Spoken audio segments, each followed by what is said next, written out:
Trouwens, als u nog meer informatie wilt van de Victors, dames en heren, ze hebben hier een tentje staan van de Victors, zoek het op. U wordt zeer goed ontvangen door heel enthousiaste madame.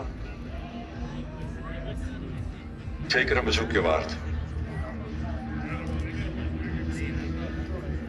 En nu gaan ze verder naar de Diamond Formation. En gaan we een rechtse bocht en dan gaan ze